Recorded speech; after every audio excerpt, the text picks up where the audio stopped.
Ce n'est pas pour remplacer les designers graphiques, mais de les apporter une valeur ajoutée.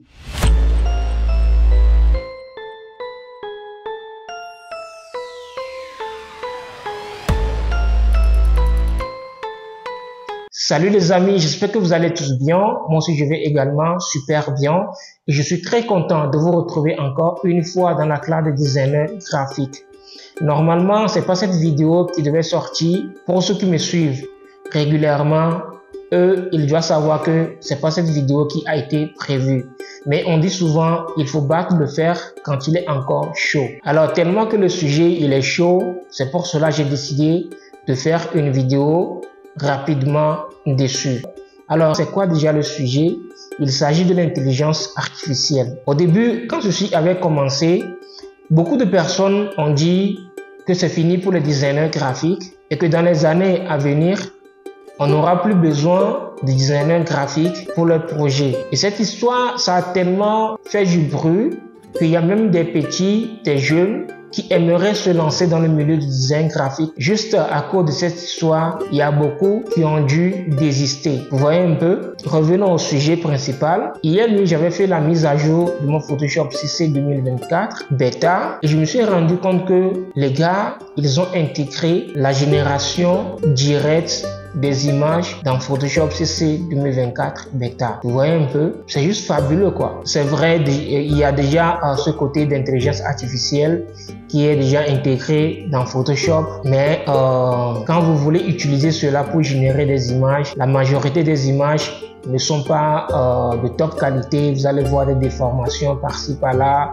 C'est pas vraiment ça quoi, vous voyez un peu. Et donc très souvent on l'utilise pour agrandir l'arrière-plan d'une image, pour supprimer quelques défauts sur des images, supprimer quelques éléments indésirables sur des images. Mais là, les gars, ils viennent de mettre le paquet. C'est-à-dire, quand vous voulez générer maintenant une image en se servant de la suite Adobe, vous n'avez plus besoin d'aller encore sur Creative Cloud et lancer et aller dans Adobe Firefly pour générer l'image. Non, directement dans Photoshop, vous pouvez générer n'importe quelle image que vous voulez. C'est juste fabuleux les gars. Quand j'ai vu le truc, j'ai dit mais attendez les gars là, ils rigolent pas. Hein. Donc il faut rapidement qu'on se mette à jour. Sinon, on va avoir du retard. Ils ont intégré Firefly directement dans Photoshop que nous pouvons utiliser maintenant comme un outil, comme on le fait déjà avec les outils Plume, Nana, tous les outils, tous les outils qui sont disponibles sur Photoshop au fait. Vous voyez un peu? Ce qui veut dire que là, vous pouvez générer des images directement, c'est-à-dire les images que vous générez quand vous partez sur Firefly, vous pouvez directement générer ces images dans Photoshop. Avant, il l'avait externalisé. Et maintenant, c'est inclus directement dans Photoshop comme un outil, quoi. Alors, rapidement, je vais vous laisser regarder ceci. C'est un visuel que j'ai créé vite fait. Donc, je me suis servi de Firefly pour générer l'image principale que j'ai utilisée. Alors, je vous laisse regarder la créa rapidement. Je ne vais même pas parler. Vous allez juste regarder le process jusqu'au rendu final et on se retrouve à la fin pour la conclusion.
Nous voici maintenant arrivés à la fin de cette vidéo. J'espère que vous avez aimé et que vous avez appris de nouvelles choses. En gros, les IA génératives d'images, ce n'est pas pour remplacer les designers graphiques, mais de les apporter une valeur ajoutée à ce qu'ils font déjà. Vous voyez un peu, ça vous permet en tant que designer graphique d'aller plus rapidement, c'est-à-dire de gagner en temps, de deux, de trouver des images qui sont compliquées à trouver sur l'internet ou bien sur nos différentes plateformes de banque d'images, et de trois, pousser notre créativité encore plus loin. Vous voyez un peu, c'est bien vrai, déjà dans la version précédente de Photoshop, il y a ce côté d'intelligence artificielle. Mais ça servait à faire quoi? Ça servait tout simplement à supprimer quelques parties des images, quelques parties indésirables des images, à agrandir le fond ou bien l'arrière-plan d'une image. Vous voyez un peu, et de temps en temps, on arrivait à générer des images avec cela, mais le rendu c'est pas vraiment ça. Mais avec le Firefly qu'ils ont intégré maintenant dans Photoshop, vous pouvez générer des images de haute qualité et vous avez même la possibilité d'ajouter une autre image comme référence. Vous voyez un peu, c'est-à-dire une image référentielle quoi. Donc Photoshop va se servir pour générer l'image que vous aimeriez avoir. Vous voyez un peu. Et donc si cette vidéo vous a plu, dites-le moi dans les commentaires et n'hésitez pas à liker et à partager et à s'abonner. D'ici là, portez-vous bien. On se dit à très bientôt.